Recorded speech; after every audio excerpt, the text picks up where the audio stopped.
Et c'est parti. Bonjour à tous, bienvenue dans ce deuxième numéro des interviews de Culture Club Sandwich.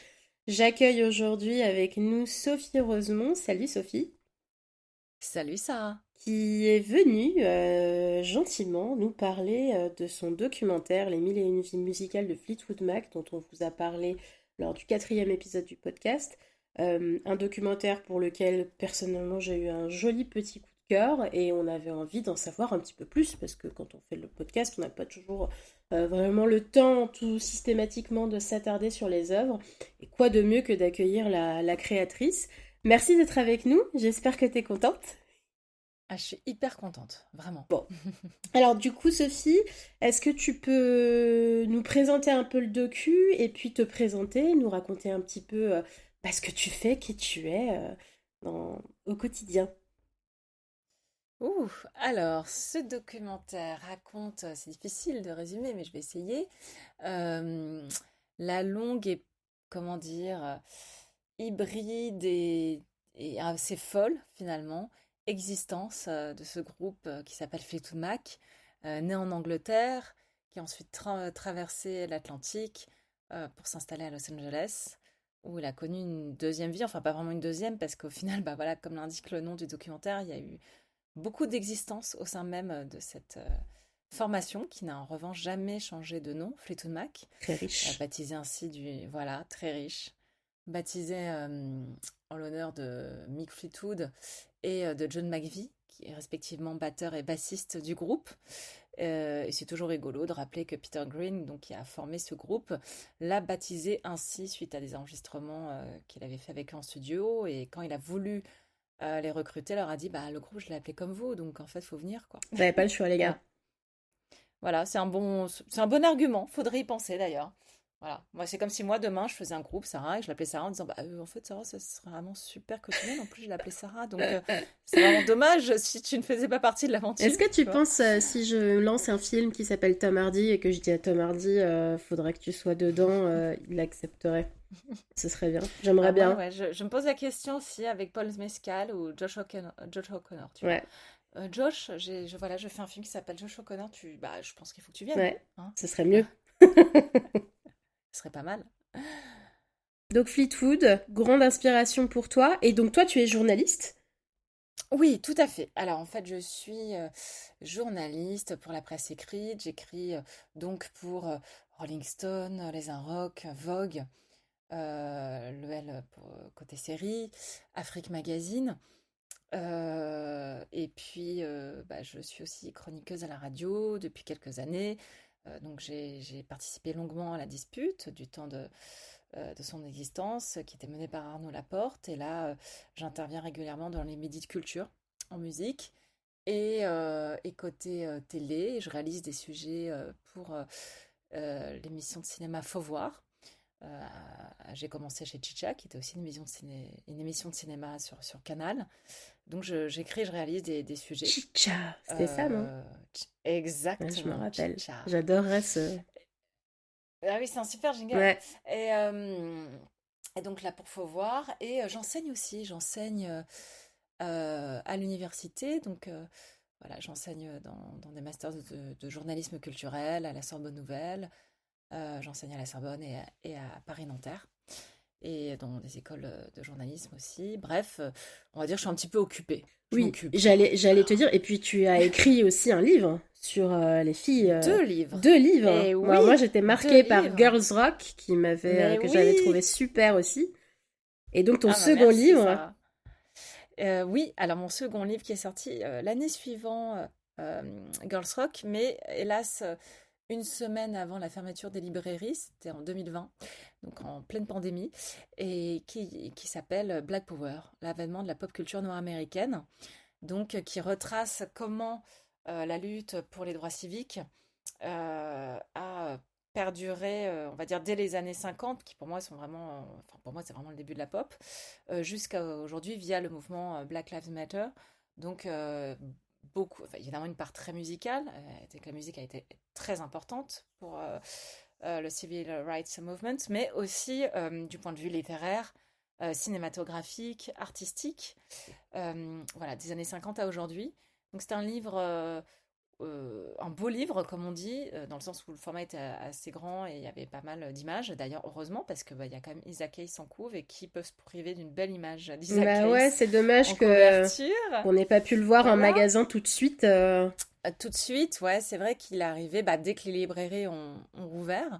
Et donc nous avons ce livre-là, Black Power, et donc qui a suivi Girls Rock. Mais il y avait un point commun, enfin plusieurs points communs entre ces deux livres. C'est que j'ouvre, ça tu le sais, Girls Rock avec Sister Rosetta Tarp, qui pour moi est vraiment voilà, celle qui a inventé le rock'n'roll. Enfin, même pas pour moi, c'est un fait. Un fait qui a été souvent oublié, nié, mais elle a branché sa guitare électrique dans les années 30, bien avant tous ces messieurs. Beaucoup se sont inspirés d'elle.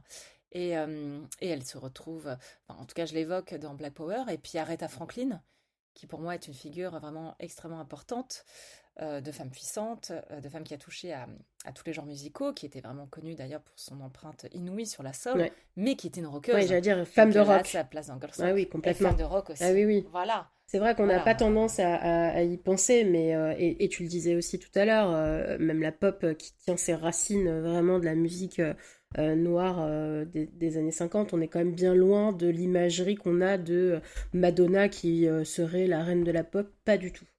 Donc ça, Oui, c'est bien c'est-à-dire de... que c'est intéressant ce que tu me dis. C'est vrai que euh, Madonna est une reine de la pop, hein, ça c'est certain, qui, elle au moins, d'ailleurs, a eu l'élégance de mettre en avant les artistes dont elle s'inspirait. Le clip Vogue a permis de démocratiser d'ailleurs le voguing de façon assez hallucinante, Ouais, étant donné qu'elle était déjà surpuissante. Mais c'est vrai que le rock and roll, comme le blues et comme le jazz, trouve ses origines dans les champs de coton américains. Donc voilà, il y avait ces deux types de musique, hein, sacrée et profane. Même si la musique dite profane, notamment le blues, a pu vraiment prendre son essor à- à la fin de l'esclavagisme, donc à la fin de la guerre de sécession. Mais c'est passionnant de savoir que ce sont des personnes qui avaient été déportées, persécutées, massacrées, tuées et réduites en esclavage, qui ont créé le gospel et les spirituals, qui eux-mêmes ont nourri donc le blues, le jazz et le rock'n'roll, ouais. bien sûr, Et tous les grands mouvements musicaux qui s'en sont suivis derrière, dont la pop, dont la tout à pop. fait. Et en parlant de femmes de rock, là-dedans, au milieu de tout ça, on a aussi une certaine Stevie Nicks et Christine McVie, deux femmes de Mm, rock. Et ce mm. que je disais, c'est que ce que j'ai apprécié particulièrement dans ce docu, c'est que pour une fois aussi, on leur donne une image, une vision qu'on n'a pas forcément toujours l'habitude de voir. Alors sans pour autant dénigrer le rôle des hommes dans le groupe, hein, mais je pense que c'était important aussi à un moment donné de donner la parole à cette relation qu'il y a entre les deux et aux difficultés qu'elles avaient toutes les deux au sein du groupe, en tournée, de ce milieu très masculin. Qu'est-ce qui t'a donné envie de te plonger dans Fleetwood? Alors, parmi la multitude de groupes que tu écoutes, je sais que ça fait aussi partie d'un de tes groupes favoris, mais pas que, pour ne pas citer les Doors. Mais en tout cas, qu'est-ce qui t'a donné envie de te mettre là-dedans? Pourquoi Fleetwood? Écoute, pourquoi Fleetwood Mac? Vaste question. C'est vrai que je les ai découverts un peu tard, car moi j'ai grandi avec le blues et la soul et le funk qu'écoutait mon père. J'ai découvert le rock, notamment psyché, plutôt indé, le Velvet Underground, notamment grâce à mon grand frère. Et puis, toute seule, je me suis plongée entièrement, tu les as cités, dans les Doors, donc qui est quand même un groupe absolument inclassable, hein, qui a touché à tous les genres. Et ensuite, c'est vrai qu'à l'adolescence, j'écoutais voilà, aussi beaucoup de rap, d'ailleurs, de rap américain. Et côté rock, j'étais plutôt Hall. Cela étant, Hall et Courtney Love m'ont offert vraiment une porte d'entrée parce que quand Courtney Love a passé sa première petite annonce pour former un groupe dans les influences, elle cite Fleetwood Mac, ce qui m'avait déjà un petit peu interpellée. Et puis quelques années plus tard, donc j'étais quand même déjà dans ma vingtaine, donc après on va dire mon apprentissage enfantin, j'ai découvert Rumors comme tout le monde, hein. Je suis rentrée dans Fleetwood Mac grâce à Rumors, Hmm. hein. Rien de très original, album que j'ai trouvé quand même assez fou. Ouais, aucune honte à ça Euh, d'ailleurs, hein, pour le coup. aucune honte à Tant qu'on ça, rentre vraiment qui est dedans, un grand album. un immense album qui est nourri d'énormément d'influences et j'étais déjà très très captée par le songwriting. Et là, j'ai fait le lien entre Stevie Nicks et Courtney Love, entre ce songwriting voilà, extrêmement intime, assez percutant, dénué de pathos. Et donc là, voilà, j'étais vraiment dans ce côté donc américain de Fleetwood Mac. Et derrière Rumors, j'ai découvert Tusk, vraiment un bijou d'avant-garde, hein, vraiment, où les arrangements, la production de Lindsey Buckingham a quand même voilà, fait de cet album un ovni, un double album extrêmement ambitieux, que tout le monde n'a pas forcément compris d'ailleurs, qui a beaucoup moins fonctionné que Rumors. Et qui a coûté Et très ensuite, elle a cher, remis hein. une couche, et qui a coûté une blinde. Ouais. Et qui a pas du tout rapporté assez d'argent selon les maisons de disques parce qu'il avait coûté vraiment très cher. Il s'était rattrapé avec la tournée titanesque qui avait suivi. Et puis un peu plus tard, il y a eu Mirage, un peu plus pop MTV, et puis Tango in the Night qui pour moi est vraiment l'amorce de la French Touch. Les chansons de Tango in the Night, c'est vraiment du phénix. Et, parallèlement à tout ça, je fais une interview donc il y a un petit moment d'ailleurs, de Cat Stevens, qui, donc maintenant connu sous le nom de Youssouf Islam, et qui me parle de ses idoles, qui est Peter Green. Et Cat Stevens, c'était vraiment, enfin, quand ils m'en parlaient, c'était limite les étoiles dans les yeux, la larme à l'œil. Euh, et c'est vrai que j'ai réalisé à ce point, enfin, j'ai réalisé à ce moment-là à quel point Peter Green était une icône pour les rockers, les folkeux, Pour la crème tous de les la artistes crème. en recherche Hmm. d'authenticité, la crème de la Ouais. crème, hein. Cat Stevens, c'est effectivement la crème de la crème, anglaise, et que c'était vraiment, voilà, c'était le Syd Barrett de Fleetwood Mac. Donc moi aussi, j'aime beaucoup Pink Floyd jusqu'à un certain point. Hmm. Enfin, d'ailleurs, la période que je préfère de Pink Floyd, c'est sans conteste celle où il y a Syd Barrett, même si elle est assez courte, et les morceaux qui parlent de lui. Voilà, de Shannon You Crazy Diamonds à Hey Hops, qui parle de Cambridge, donc forcément de Syd Barrett. Et c'est vrai que ce génie tourmenté, cette volonté d'inventivité, Cette et voix, aussi ce refus, cette voix dingue, et ce refus de se plier aux contraintes commerciales jusqu'à aller très loin. Peter Green, son problème, c'est que bah, il a décidé que le mysticisme, la spiritualité, la fidélité à soi, aux autres, était plus importante que de gagner l'argent avec son groupe. Donc, ce qui déjà a emmerdé copieusement les membres de son groupe, à qui il demandait, ce serait bien que vous touchiez pas de cachet pour le donner à des associations. Bah, sauf que les musiciens, ils ont besoin de manger, donc c'était là, bah, ouais. quand même, Peter, t'exagères. Et quand t'es Et rockstar, puis t'as pas bon, forcément envie de vivre toujours, on va dire, petite vie minuscule. Disons qu'on les connaît aussi un petit peu pour leur voilà. envie de grandeur et de grandiose aussi, quoi. Voilà, c'est ça. Donc c'est vrai que voilà, Peter Green, il y avait ça de plus. Bon, bah effectivement, tous les excès de l'époque que je raconte dans le documentaire, hein, il y a un acide de trop, hein, et voilà, c'est mal passé. Un ou deux, Et pas que ouais, ou pour, trois, ouais, éventuellement, pas que pour éventuellement, lui, je pense, pour le éventuellement. coup.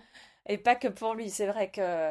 Mais comme si Barrett a fait un bad trip total et qu'il avait peur de sa propre guitare et qu'il fuyait les concerts du Floyd, Peter Green, voilà, lui aussi avait peur, se faisait des crises de panique et a dû quitter le groupe. Mais les morceaux qu'il a écrits et composés lors de cette période anglaise sont vraiment d'une beauté assez Mm. vraiment poignante. Parce que c'est Et la je vraie comprends pourquoi période Cat Stevens anglaise. m'en parlait les larmes aux yeux. Ouais, c'est la C'est la période vraie période anglaise. Pour anglaise. le coup, c'est vrai Bah qu'on oui, a, oui. on a cette vision de Fleetwood comme étant un groupe américain, mais en fait, non. Pour ne citer que Peter Green. Et pour le coup, ce que je trouve dingue aussi, c'est que même son histoire en lien avec le mysticisme, la spiritualité et tout, c'est aussi quelque chose qu'on a plutôt l'habitude de voir outre-Atlantique. Euh, euh, Fin fond de la Californie, pour ne citer que cet état, mais beaucoup moins, au final, en Angleterre, quoi. Oui, c'est vrai, tout à fait. Ça, c'est finalement, c'est là où tu te dis que ce British Blues Boom qui a vu émerger le Cream, évidemment mené par John Mayall, qui a contribué à faire se rencontrer les membres de Fleetwood Mac en les faisant jouer, évidemment s'inspirer du Delta Blues, mais sans pour autant adopter ces coups de folie. Bon, après, évidemment qu'il y a eu des grands mélancoliques, hein, Nick Drake en fait partie sur la scène anglaise, plutôt côté folk, mais c'est vrai que Fleetwood Mac, et puis même moi, je les ai découverts par leur côté américain, on a tendance à oublier que c'est un groupe britannique. Et bon, comme maintenant on qualifie, que c'est proprement qualifié par anglo-américain, parce que l'apport donc voilà, pour reparler d'elle, de Stevie Nicks et de Lindsey Buckingham, qui était son compagnon encore plus ou moins quand ils sont arrivés dans Fleetwood Mac, est important. Maintenant, Christine McVie, qui est arrivée assez peu de temps finalement après les débuts de Fleetwood Mac, a été effectivement cruciale. Elle a apporté une écriture pop, une richesse harmonique sans égale à ce groupe. Ouais. Ouais, c'est sûr. Je me demande s'il n'y a pas aussi eu une appropriation, et une des raisons pour lesquelles on a aussi vachement tendance à, à lier Fleetwood aux US et pas du tout aux UK, c'est que c'est une vraie fierté pour les Américains d'avoir ce groupe, là où les grands groupes de rock sont quasiment tous britanniques. Bah du coup là, Fleetwood, c'est un petit peu moite-moite, un tiers, deux tiers, et donc du coup, on va conclure que c'est des Américains, mais pas du tout. Pas du tout. Oui, c'est pas du tout. C'est vrai que c'est un groupe américain qui cultive l'American Dream aussi d'une certaine manière. Oui, Enfin voilà pour ce côté américain. Mais il a bah, de lui. Qu'est-ce qu'il a de l'Angleterre? Il a effectivement un certain humour très particulier, hein, celui de Christine, celui de John McVie aussi. Et puis une espèce de nonchalance qui cache vraiment, enfin voilà, la pointe de fer sous un gant de velours à la Elisabeth II, bah, ça c'était vraiment le cas de Mick Fleetwood, donc le batteur et on va dire celui qui tenait lié tous, enfin qui a réussi à garder le lien entre tous ses membres. Et puis quand même, il y a une hybridité d'influence qui est assez importante, c'est-à-dire que oui, ce blues à la sauce anglaise ouais, ne les a British jamais Blues. complètement Hmm. quittés, quoi. C'est resté là, même si après, l'Americana, euh, la country, etc. Finalement, quand tu regardes les groupes californiens, tu avais donc des groupes absolument exceptionnels comme les Beach Boys qui faisaient une musique bah, comme les Beatles, c'est-à-dire au-delà des genres, au-delà de la pop, au-delà du rock, au-delà de tout ce qui était folk, enfin mais bon, on va dire globalement pop avec d'une richesse assez hallucinante, voilà, portée par des génies. Tu avais des groupes de rock, on va dire, bien costauds, euh, comme les Eagles, voilà, qui faisaient pas spécialement dans la dentelle, avec toute l'affection que j'ai pour eux. Et en même temps, Fleetwood Mac, quand tu parles du rock anglais, c'est vrai que Fleetwood Mac a été proche, enfin, est proche, enfin, pas été proche en tout cas personnellement tant que ça, mais quand on parle de gros rock anglais qui tâche, on pense effectivement à Led Zeppelin, Ouais. euh, qui est un groupe anglais qui a su aussi s'exporter. Et puis il y a ça aussi, c'est que encore aujourd'hui, et ça c'est un paradigme qui ne change pas, quand on a un artiste anglais, c'est très difficile de s'exporter aux États-Unis. Très peu ont réussi, parfois avec bien des tracas, ça a été le cas des Beatles, hein. On se souvient des petites sorties de John Lennon qui ont valu des autodafés. Et c'est vrai que Fleetwood Mac, bon, évidemment, il y avait des membres américains et californiens et vraiment qui étaient très attachés à cette culture américaine, donc Stevie et Lindsay, mais tout de même, ils venaient d'Angleterre et ils ont vendu 40 millions d'albums et ils sont encore dans le top 10 des ventes de vinyle en 2023. Ouais. C'est hallucinant. C'est vrai que c'est une fierté nationale avec Stevie Nicks. C'est aussi pour ça que d'ailleurs Fleetwood Mac est incarné par elle. C'est l'American Dream Girl, pas tout à fait la Girl Next Door, parce qu'elle était quand même déjà très, enfin voilà, Ouais. très belle et très douée dès sa petite enfance, hein, mais élevée dans une famille Et musicale, puis elle avait un pas du grand-père qui faisait de la tout, country. ouais, et puis elle avait pas du tout cette image véhiculée de Girl Next Door, hein. Même, tu vois, au contraire. Pas du Pour tout. le coup, c'était, Au c'était contraire. même dans ses textes et les différents personnages enfin, sur lesquels elle écrivait et qu'elle jouait aussi sur scène, elle a une Mhm. aura, au contraire, de femme forte qui sait qui elle est et qui est là pour elle et pas pour les autres et encore moins pour les hommes.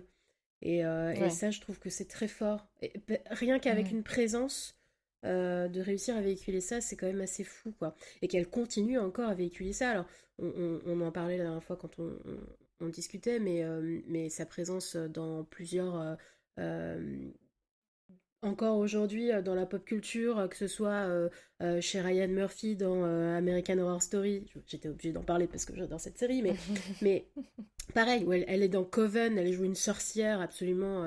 Enfin, c'est fabuleux, quoi. Et ça fait un peu peur, je pense aussi, à une certaine frange de la population qui n'est pas, on va dire, proche de cette typologie, enfin, proche de l'aura un peu mystique qu'elle peut, avec laquelle elle joue, tu vois. Oui, oui, cette horreur. Bah, d'ailleurs, si elle joue des rôles de sorcière, c'est parce qu'elle était traitée de sorcière, hein. Ouais, Pour sa présence très chamanique sur scène, ouais. ses longs châles, ses jupes longues, souvent de noir, Ce qui est fou, c'est une que, performance extrêmement habitée. ouais, ce qui est fou, c'est qu'un Jim Morrison, on lui a jamais, enfin, et lui s'autoproclamait un chaman en plus.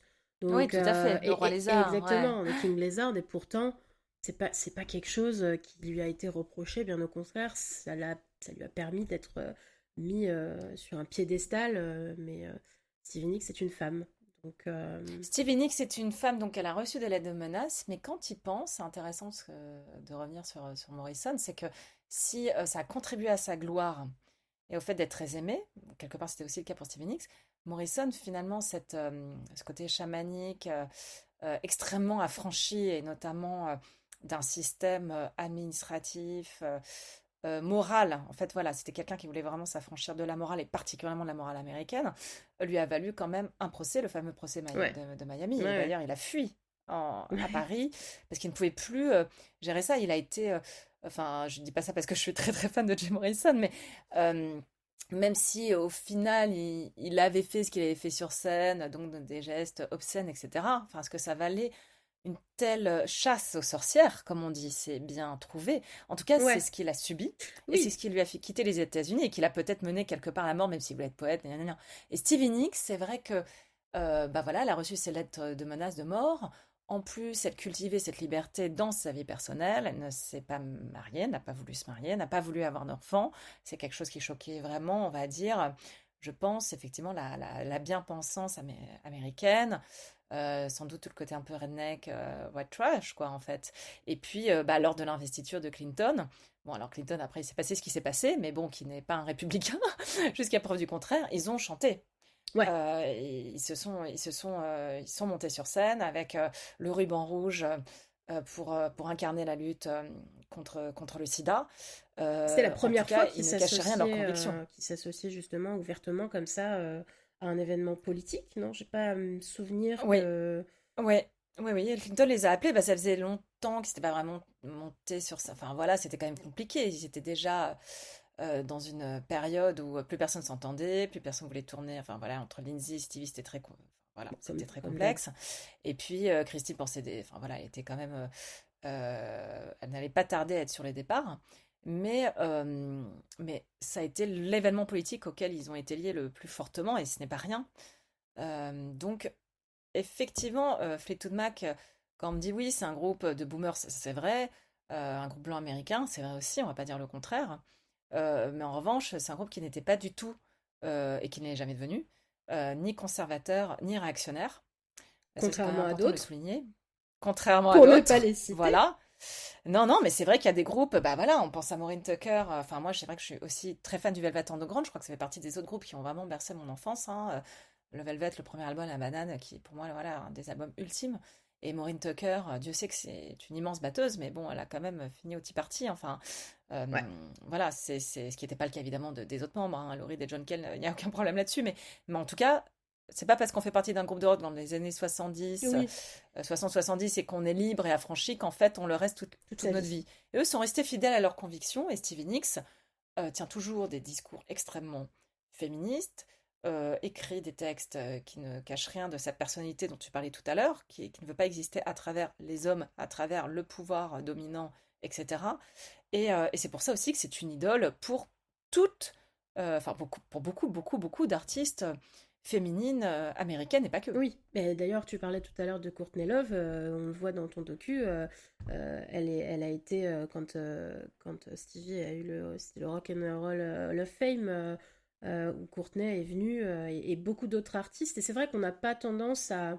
Parce que c'est un groupe qui est souvent considéré aussi comme un groupe de soft rock, Mm. et on n'a pas, Mhm. on va dire, le réflexe de les citer comme... euh, groupe de rock, tu vois, qui a une vraie grosse influence sur des artistes bon, comme Courtney ou comme d'autres qui sont un petit peu plus, on va dire, hardcore, quoi. Mais si, en fait, parce que cette femme, enfin Stevie, a changé la donne pour beaucoup. Et au final, elle est aussi à la Exactement. source, indépendamment des choix musicaux qui sont faits, de l'album un peu MTV début des années 80, etc. Peu importe en fait, c'est sa personne qui a eu un tel impact sur la vie musicale d'autres artistes derrière et de femmes notamment, je pense qui a changé aussi, vachement la donne. Mais j'avais une autre question aussi parce que c'est un format donc 52 minutes. Le titre et littéral, puisqu'effectivement, c'est un groupe qui a eu mille et une vies musicales toutes ces années. C'était quoi le challenge pour toi? Parce que parler de toute leur histoire, parce que déjà 52 minutes, on pourrait passer 52 minutes juste sur Stevie Nicks, Ah, ça, c'est sûr. minimum. Mm. C'était quoi le challenge pour toi dans ce projet? S'il y a des choses qui ont été plus complexes que d'autres, est-ce qu'il y a des choses dont tu aurais voulu parler que tu n'as pas pu? Euh, Oui, c'est vrai que c'était un challenge. C'était un challenge de choisir donc de renoncer. Et en même temps, sans trop renoncer non plus. Euh, En fait, j'ai essayé vraiment de garder, de préserver l'essence de ce groupe, de ne pas survoler euh, et de synthétiser sans résumer grossièrement. Donc il a fallu que choisisse très bien les morceaux. Et puis bon, il fallait que les archives suivent, hein, que les images suivent. Euh, et il fallait que par ma narration, j'arrive à garder le fil rouge de ce groupe hautement mystique qui est un phénix. D'ailleurs, le documentaire a failli s'appeler voilà, un phénix nommé Fleetwood Mac, qui est toujours, qui a toujours pu revivre de ses cendres malgré les drames. Donc, voilà, effectivement, on a parlé de Peter Green, mais Jeremy Spencer qui rentre dans une secte, Dennis Kirwan qui se tape la tête contre les murs qui s'en va, etc. Et puis le dernier drame en date, c'est le décès de Christine McVie il y a 2 ans. C'était vraiment très difficile et j'aurais voulu m'attarder davantage sur Jeremy Spencer, par exemple. Il y avait plein de choses à dire aussi. Euh, Danny Kirwan, mais il était important pour moi quand même de montrer, justement, si je voulais montrer que Fleetwood Mac, c'était pas qu'un groupe de soft rock qui a ouvert la porte à tous les groupes de rock FM des années 90, qui s'éclataient en jet et balançaient des paillettes à la Guns N' Roses, tu vois, pour vraiment schématiser le truc.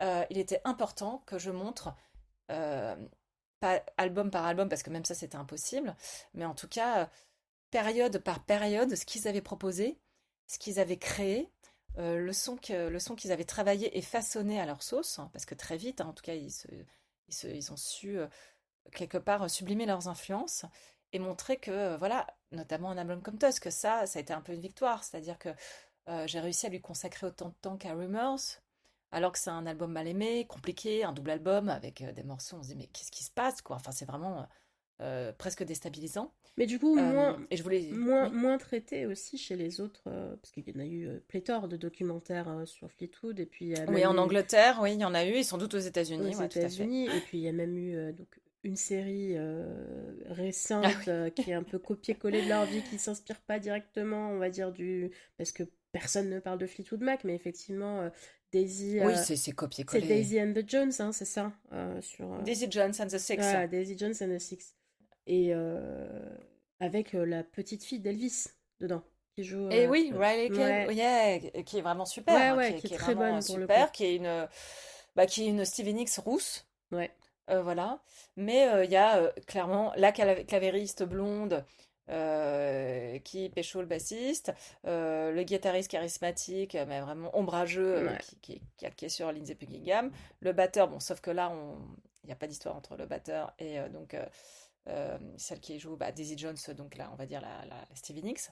Euh, mais c'est vrai que l'avantage, c'est que cette série est une adaptation d'un livre dont l'autrice a complètement assumé s'être inspirée très largement de Fleetwood Mac, ce qui a participé aussi l'année dernière comment dire, à maintenir cette flamme de Fleetwood Mac Ouais. encore plus. C'est-à-dire que quand les gens ont compris que c'était inspiré de Fleetwood Mac, ils sont allés écouter Fleetwood Mac, ils se sont dit oui, c'est quand même vachement mieux que la musique de Bah oui. Daisy Jones and the Six, Oui, et qui est pas mauvaise mais qui est pas dingue, quoi, oui, hein, non, voilà. c'est sûr que on va dire que ça s'écoute, mais c'est pas, c'est pas Fleetwood. Et puis, c'est marrant, tu fais une super transition pour moi, mais ça ravive la flamme, une flamme qui s'est quand même ravivée auprès d'une toute nouvelle génération grâce à TikTok.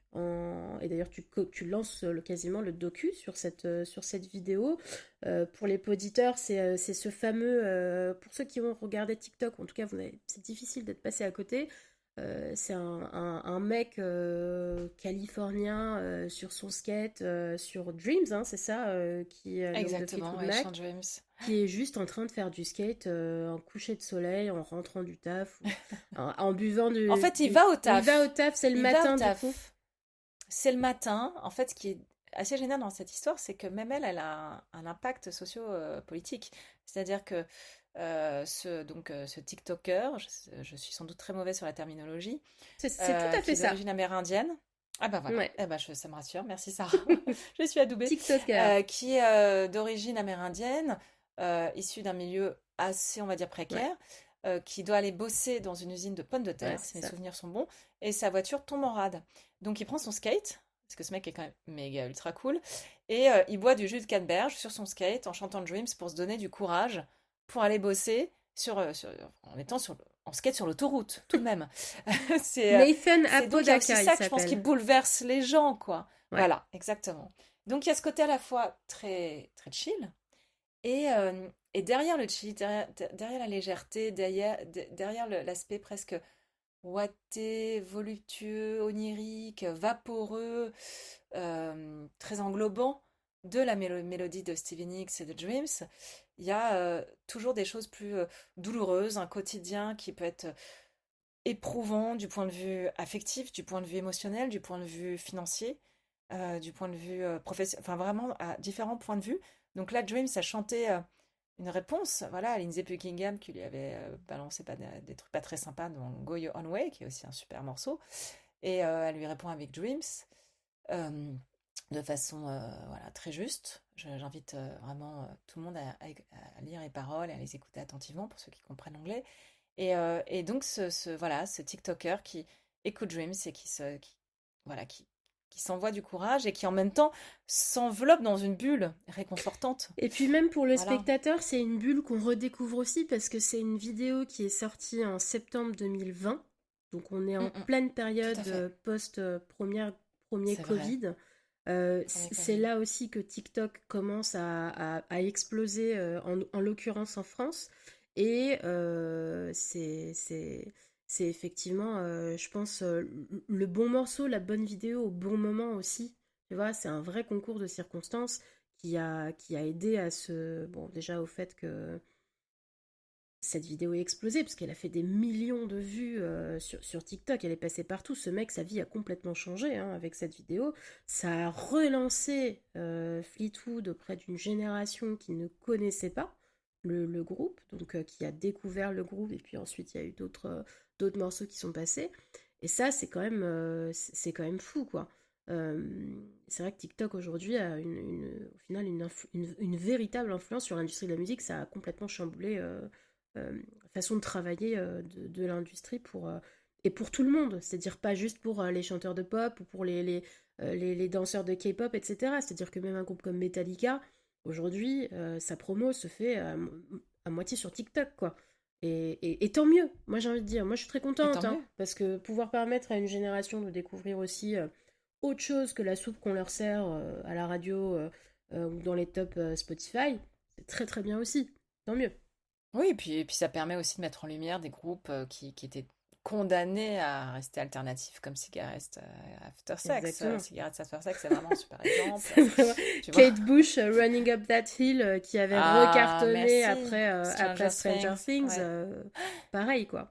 Et donc, pour Mais revenir, non, mais comme quoi la pop culture est un outil est un outil comme un autre, extrêmement extrêmement utile. puissant. Ouais, non, Exactement. mais c'est Mm. c'est- c'est vrai, on en parle peu, mais ça change quand même. Alors, surtout sur des objets un peu, on va dire, bien spécifiques comme Stranger Things, où il y a une vraie influence. Bah, d'ailleurs, on parlait de Metallica, mais il y a aussi Master of Puppets qui a recartonné derrière la diff. Ça, une nouvelle idole avec cet acteur-là qui jouait ce rôle dans Stranger Things, qui derrière a été voir aussi les mecs de Metallica. Enfin, ça va très très vite, quoi. Et pour en revenir au docu, alors j'en ai pas parlé, mais Mm. il est sur Arte hein, pour nos auditeurs qui voudraient le voir. Il est aussi dispo sur Arte TV, sur YouTube. Voilà, c'est un format 52 minutes, comme je disais, donc très facilement regardable. Euh, Si jamais tu devais, comment dire, alors il y a beaucoup d'intervenants très intéressants tout au long du documentaire que j'ai trouvé qui ont vraiment apporté leur pierre à l'édifice au travail que tu as accompli. Si demain tu avais une personne que tu aurais pu ajouter, n'importe qui, est-ce que, qui est-ce que tu aurais Euh, voulu avoir derrière la caméra alors, qui ne fasse pas partie de qui ne Fleetwood fasse pas Mac, parce partie du qu'évidemment, groupe je parce que t'aurais dit sinon Stevie. tu m'aurais dit Eh Stevie. bien, quelqu'un que j'ai failli avoir, et que j'ai loupé parce qu'il est reparti aux États-Unis et qu'après c'était vraiment très compliqué. Et je voulais garder la qualité de l'image. Donc voilà, il y a eu un bad timing. C'est Bret Easton Ellis, Oh, qui, si tu veux, est un immense fan de Fleetwood Mac. mais oui, Euh, c'est mon écrivain favori, hein. voilà, bah, on adore Bret Easton Ellis et que j'ai interviewé en plus il y a quelques années. Et c'était vraiment, voilà, ça a été une de mes interviews les plus intenses et intéressantes. Et bon, voilà, Bret Easton Ellis. Et, euh, et donc, déjà, bon, il avait cité plusieurs fois Fleetwood Mac dans ses livres. Ensuite, dans le dernier en date, Les Éclats, où il parle de lui, hein, on va pas se leurrer, de lui, de son adolescence à Los Angeles, il y a des grandes références. Et Bret Easton Ellis a aussi fait un podcast, alors pas forcément accessible, donc je peux raconter très rapidement ce qu'il dit dans un épisode, où il parle donc de l'année 79, ou l'année où est sorti Tusk, et où il a perdu sa virginité avec une fille et avec un garçon, et qu'il était vraiment absolument fan total de Fleetwood Mac et devenu dingue de Tusk dès sa sortie, et qu'il était tellement dingue qu'il avait fait sa propre compilation de Tusk, c'est-à-dire qu'il avait refait un album de Tusk avec les morceaux dans un Ça ordre ne m'étonne différent. même pas. Oui, voilà, Bret Franchement, Easton ouais. Ellis, quoi. Bret Easton Ellis, qui était vraiment, et qui garde un attachement viscéral Ouais. très puissant à ce groupe, bah, déjà parce qu'il vivait, effectivement, en plus, voilà, il vivait à Los Angeles, donc là où il vivait, il en a tout de suite capté tout l'impact à la fois émotionnel, sentimental, un peu, très sombre Ah bah aussi, oui. sombre, ce côté péché, vice qu'il a toujours aussi interpellé, parce C'est que vraiment le c'est loin LA, d'être un groupe niais, hein, Fleetwood ouais, ouais. Mac. Oui, le LA Le dans ce LA qu'il peut sale avoir, qu'on n'a pas l'habitude de voilà, voir et un pas peu du tout sale, glamour. exactement. Ouais, complètement. Et puis d'ailleurs, même. C'est un peu l'alliance de ça d'ailleurs, Ouais, c'est que finalement, Brett, tu te dis qu'il travaille, il a aussi bien travaillé glamour et enfin bah, l'amour, le glamour et la violence, tu vois, bah, c'est c'est ça, sûr qu'on Bret Easton est. Ellis. Ouais, et puis on est aux Et c'est Fleetwood antipodes Mac aussi. avec Glamorama, tu vois, ou même un American Psycho, où on a une vision du New York, tu vois, alors sale avec Mm, Pat mm. Bateman, mais au final, quand même, très, on va dire, très carré, très. C'est pas du tout le cas de Shards, en l'occurrence, d'ailleurs, où on sent cette patte de cette Californie qu'on n'a plus trop l'habitude. Puis j'ai relu Lunar Park récemment aussi, Ah oui, qui est, qui est. quel livre Ouais, oui, pour exceptionnel. moi, c'est vraiment mon. Enfin, j'ai écrit un billet sur un blog dessus, et c'est sûr que c'est dans ces dernières œuvres, je pense qu'on sent plus cette patte du LA et de la Californie un peu Ouais, sale. Back to the Roots en Ouais. fait, ouais, Back to the Roots de Bret Easton Ellis. Et c'est vrai que quand je l'avais interviewé, c'était quand il avait publié son essai Ah White. oui. Et donc, c'était une conversation extrêmement intéressante. Et donc, un essai qu'il avait écrit à Palm Springs, qui est un endroit que j'adore, où je suis allée une fois, qui est un endroit qui ne ressemble à nul autre, Ouais. qui est très particulier. Euh, Autant je déteste des endroits trop factices comme Vegas, hein, vraiment, qui est vraiment un endroit que j'aborde. Autant Palm Springs, avec son côté pourtant voilà, un peu fake, hein, il y a quelque chose Ah, il y a une voilà, qui atmosphère me transporte dans dingue. Il y Au a une milieu des atmosphère très montagnes, comme particulière. ça, Voilà, avec des l'oasis. réserves indiennes à deux Ah oui, oui, non. pas. Voilà, t'as quand J'aime même ce truc beaucoup aussi. hanté, Ouais, quoi. ouais.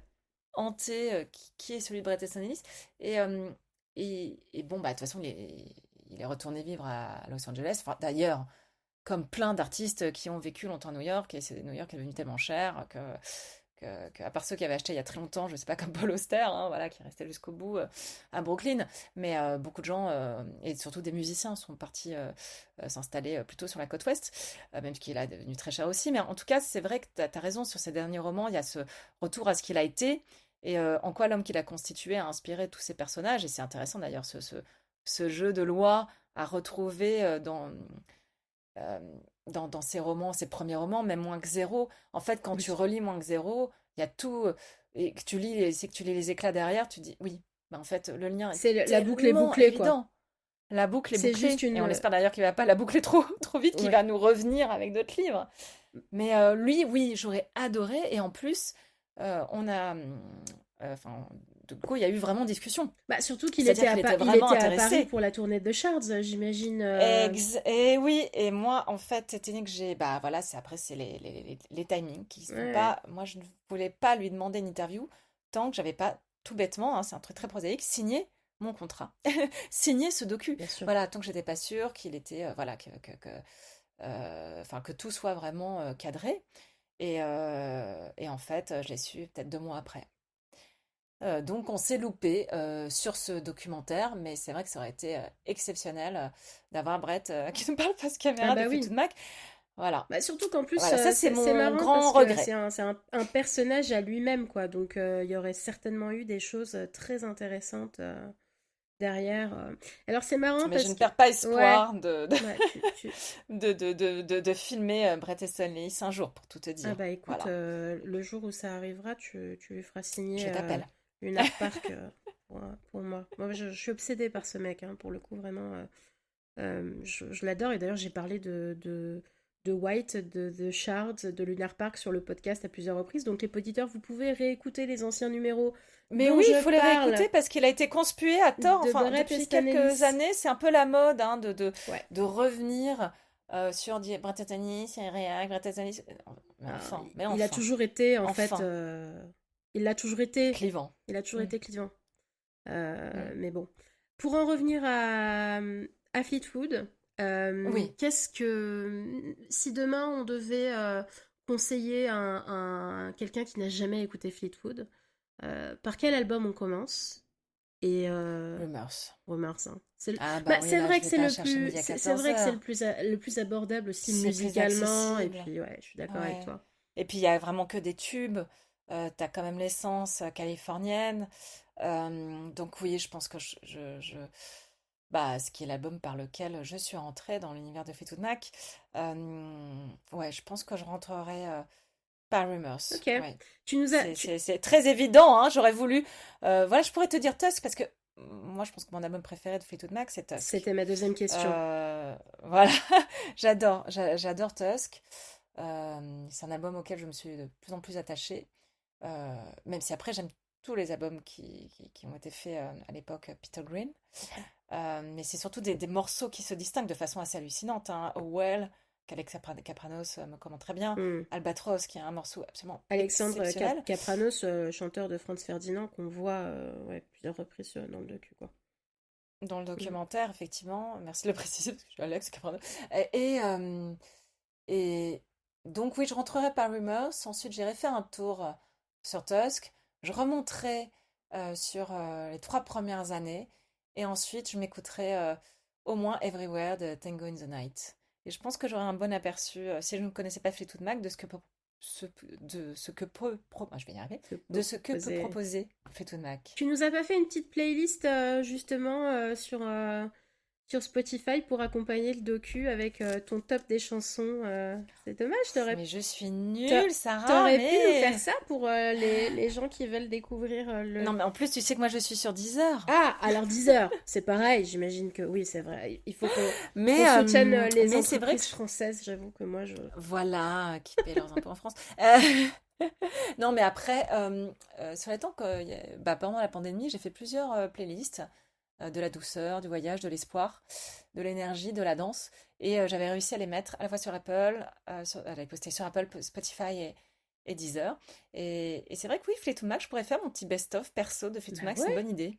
ah oui. Bah, t'as raison, Sarah, je vais le Comme faire. ça, au moins, ça Oui, donnera voilà. envie. En plus, une fois qu'on aura Oui, regardé le docu, hop, on plonge dedans direct. allez hop, on se met la Et puis on se fait playlist. la playlist. J'avais une dernière question pour toi. Bon, j'avais un dernier commentaire déjà avant la question. C'est que je me suis rendu compte, moi, que j'ai découvert Fleetwood Mac avec une série qui, au final, n'a rien à voir, mais c'est Glee. La Ah, mais bien série de sûr, il y a un Ryan épisode spécial Murphy. sur Rumors. Il y a un Tout à épisode fait. spécial, et puis surtout, tout au long de la série, il y a que des chansons de Fleetwood Mac, et donc je me suis posé la question, forcément Ryan Murphy est super fan de Fleetwood, c'est pour ça aussi qu'il a amené Stevie Nicks derrière sur American Horror Story. Mais voilà, c'est marrant, parce que alors moi pour le coup c'est une série qui m'a fait découvrir pas mal de groupes comme ça, ou moi, dans ma période, on va dire un petit peu plus métal, tu vois, j'avais un peu lâché le soft rock ou la folk, et même j'ai des connaissances assez arrêtées en blues, etc. Mais grâce à Gilly, malgré la qualité, on va dire, qui peut être critiquée de la série, il y a quand même des choses très intéressantes qui ont permis la découverte, un peu comme TikTok, de groupes inconnus. Et j'avais une dernière question. Si tu devais retenir une seule chanson qui représente un peu le groupe dans toute cette... c'est pas facile hein, comme question, mais dans ces multiples vies qu'ils ont connues, qu'ils ont vécues, qui vivent encore d'ailleurs, hein, puisqu'ils continuent, ce serait quoi? Ah, c'est difficile. Ça, c'est une question très intéressante qu'on ne m'a jamais posée par rapport à ce documentaire. D'autant plus intéressant. Euh, Est-ce que là, j'esquiverais pas en citant un instrumental, en citant Albatros, qui est quand même un morceau très chargé, même s'il est sans parole, et qui est de la période anglaise, à l'époque où il y a encore Peter Green. Il n'y a pas encore Christine McVie, ce sont que des mecs. Donc Albatros, peut-être pour résumer. Et c'est ça qui est compliqué, il y a toujours cette dichotomie avec Fleetwood Mac. Et de la période californienne, eh bien, Sarah, qui est sur Tusk, un morceau écrit par Stevie Nicks, Comme par assez long hasard. d'ailleurs. C'est étonnant. À l'origine, mais en fait, d'ailleurs, il y a un versant. Mes deux morceaux préférés dans Tusk, donc il y a Sarah, que j'adore, qui devait durer, enfin, qui à l'origine durait 17 minutes et qu'elle a réduit peut-être à 6, à peu près 6 minutes, et qui est vraiment une ritournelle, mais vraiment obsédante. Les paroles vraiment sont poignantes. Elle parle à cet amour, euh, enfin, cet amant avec qui il aurait pu se passer quelque chose de plus, avec qui ça aurait pu perdurer. Mais c'est pas non plus complètement fini. On va dire que ça reste en suspension. Et elle lui dit voilà, tu m'as promis la lumière, tu m'avais pas parlé du feu, et appelle-moi quand tu construis ta maison, appelle-moi. Et où elle fait référence à plein de choses différentes, aussi à sa meilleure amie. Euh, si elle avait eu l'enfant qu'elle n'avait pas voulu garder de Don Henley des Eagles, elle aurait appelé Sarah. À Mick Fleetwood, avec qui elle avait une aventure à ce moment-là. Enfin voilà, ça c'est vraiment toute la multiréférentialité textuelle de Stevie Nicks regroupée dans ce morceau qui en plus, voilà, a musicalement un groove hallucinant. Et puis tu as cette balade de Lindsey Buckingham qui s'appelle Save Me a Place, très abrupte, rythmique, vraiment rose, quoi, tu vois, près des tripes, et qui me bouleverse à chaque fois. Euh, et voilà, c'est Lindsay Stevie, c'est vraiment les amants Le yin maudits, et le ennemis. yang, quoi, pour le coup, très... Voilà, exactement, Ouais, le ouais. yin et le yang, Sarah. Ouais. Et d'ailleurs, tu t'appelles Sarah. Mais ouais, tout est Voilà, lié. spéciale dédicace. Tout est lié, tu vois. Voilà. Ok, bah écoute, super. Chers amis auditeurs, donc je vous invite fortement à aller découvrir le documentaire Les Mille et Une Vies musicales de Sophie, qui est dispo sur arte.tv, dispo sur YouTube, sur le channel d'Arte. Vous tapez Mille et Une Vies musicales de Fleetwood Mac et vous le trouverez assez facilement. Sophie, merci pour cette interview, merci de ton temps, bravo pour cette super docu. Et Merci, ce serait Sarah. avec plaisir. Et les petits croustipotes, on se dit à bientôt. Salut! Salut!